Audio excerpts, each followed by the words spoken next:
ជុំព្រះករណាខ្ញុំបានក៏សូមជម្រាបជូនដំណឹងដល់ពុកម៉ែបងប្អូននៅបានជ្រាបថា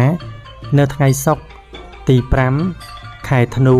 ឆ្នាំ2025ត្រូវនៅថ្ងៃពេញបរមី15កើតខ្ញុំព្រះករណានឹងរៀបចំកិច្ចកម្មវិធីពីរសំខាន់ទី1គឺបុណ្យផ្សាយមេត្តាប្រចាំខែ12ឧទ្ទិសកុសលដល់បារមីមហានគរខ្មែរនិងអស់លោកមេទ័ពបញ្ជានៅគ្រោះភ័យអន្តរាយទាំងឡាយទាំងពួងនិងរំដោះកម្មដល់បងប្អូនពញាទាំងអស់គ្នាទី2កិច្ចកម្មវិធីពុទ្ធាពិសេសព្រះសម្មាសម្ពុទ្ធព្រះពុទ្ធព្រះស្អាមេត្រីដែលយើងបានឆ្លាក់រួចរាល់ហើយ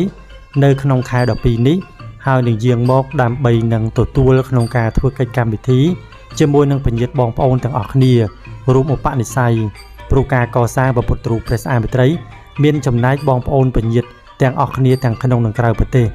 ដូច្នេះសូមជម្រាបជូនដំណឹងដល់បងប្អូនទាំងអស់ត្រេកអរអនុមោទនា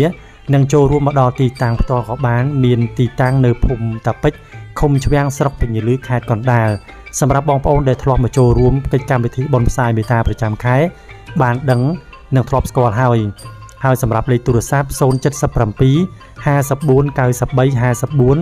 096 67 46 707និង067 35 89 36សម្រាប់បងប្អូនទាំងក្នុងនិងក្រៅប្រទេសអាចចូលរួមចាប់មេផល